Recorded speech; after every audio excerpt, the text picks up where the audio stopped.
हो जाएगा। तो माननीय मुख्यमंत्री जी को तय करना, इसमें कहीं दिक्कत ही नहीं है, जल्द तय हो जाएगा। हमको भी कहीं न कहीं कुछ लग रहा है कि आखिर क्या बात।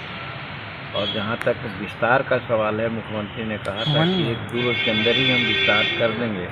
लेकिन विभाग का भी बंटवारा नहीं हो रहा है सरवन जी, आप इतने दिन से ये हैं। सारे सवाल जो आप पूछ रहे हैं ये सब माननीय मुख्यमंत्री जी का विषय है और हम लोग के बड़े नेताओं का ये विषय है। कब तक अलॉटमेंट होगा मंत्रालय का? जल्द हो जाएगा। तो माननीय मुख्यमंत्री जी को तय करना, इसमें कहीं दिक्कत ही नहीं है, जल्द तय हो जाएगा। लेकिन क्या एक्सपेंशन और भी होगा, और भी मंत्री शपथ लेंगे? स्वाभाविक है, होना ही है, आगे के दिनों में होंगे। आरजेडी बोल रही है 5 दिन हो गए अभी तक कैबिनेट डिस्ट्रीब्यूशन। आरजेडी का इतिहास जो जानते होंगे उनको पता होना चाहिए। वो तो मात्र 12 ही मिनिस्टर में 1995 में 1.5 साल तक सरकार चलाते रहे।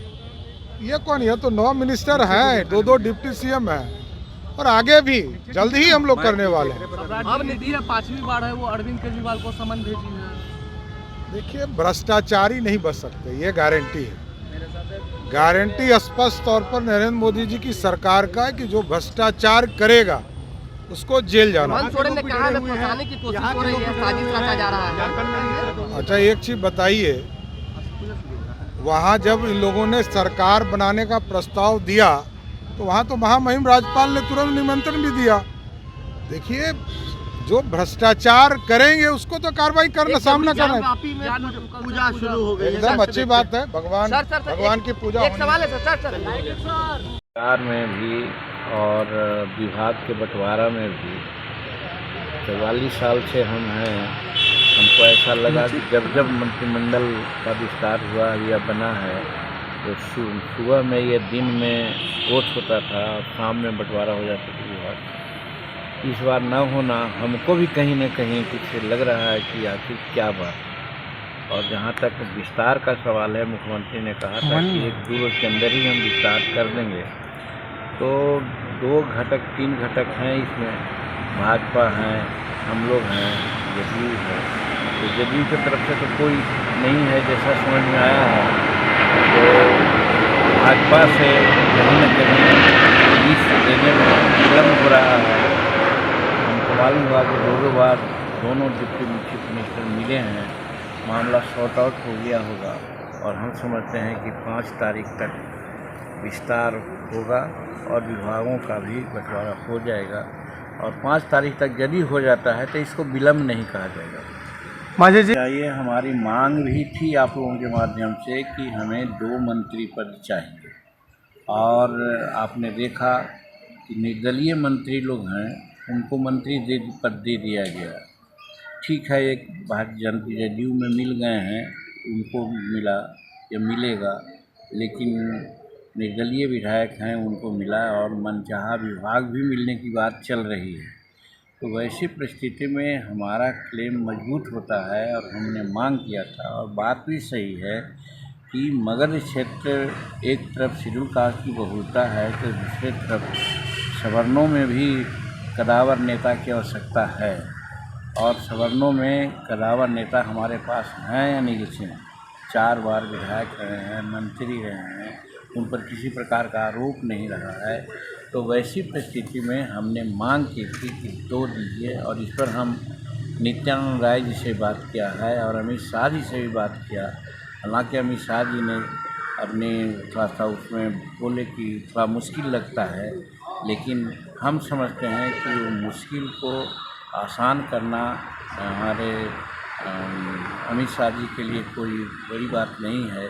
इसलिए आज जब पूछ रहे हैं तो पुनः मैं अपनी बात को दोहराता हूँ कि हिंदुस्तानी अवाम मोर्चा सेकुलर को 2 मंत्री पद मिलना चाहिए।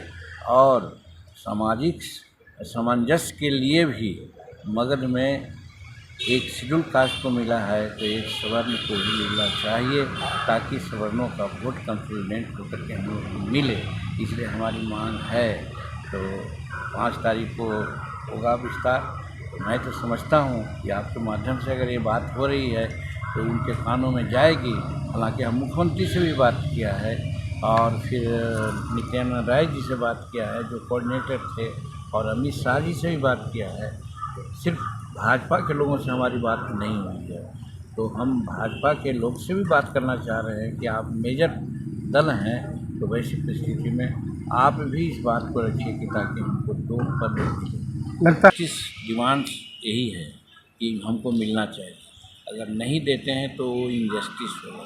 वैसी परिस्थिति में हम नहीं समझते हैं कि मेरे साथ कोई इनजस्टिस होगा, और मगर में सामाजिक वातावरण को बैलेंस करने के लिए आवश्यकता है कि वहाँ 2 पद हमको मिले। एक शेड्यूल कास्ट का मिला है तो एक सवर्ण को मिला है। महागठबंधन से भी काफ़ी देखिए, डायरेक्ट बात हमसे नहीं हुई, लेकिन हमारे परिवार वालों तक के से पूरी बात हुई। वो लोग मुख्यमंत्री पद का ऑफर दे रहे थे, लेकिन आप जानते हैं बहुत पहले भी हमने ये बात कही है कि जीतन मांझी गरीब हो सकता है लेकिन बेईमान नहीं है। आज तक आप 44 वर्ष में हम अपने पे से हम काम चलाते हैं, हमको और पैसा का कोई आमदनी या कोई बचत नहीं है। तो वैसी परिस्थिति में यदि कोई ऐसा पाल रखा हो कि जीतन मांझी को हम पैसा से या पद से तौलेगा, तो उसकी मूर्खता होगी।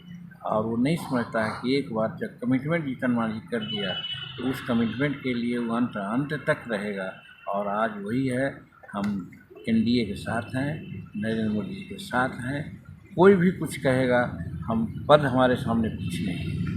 ये सब विषय जो है हमारे लायक नहीं है। ये तो माननीय मुख्यमंत्री जी का विषय है। जो सवाल आप पूछ रहे हैं उसका जवाब तो माननीय मुख्यमंत्री जी ही दे सकते हैं। लेकिन विभाग का भी बंटवारा नहीं हो रहा है सरवन जी, आप इतने दिन से ये हैं। सारे सवाल जो आप पूछ रहे हैं ये सब माननीय मुख्यमंत्री जी का विषय है और हम लोग के बड़े नेताओं का ये विषय है। वहाँ आप अप्रोच कीजिएगा, वहाँ से पूछिएगा तब आपको सही जानकारी मिलेगी। हमसे पूछने पर तो कुछ जानकारी आपको मिलेगी। भी बढ़ रहा है लगातार, संशोधित हो रहा है।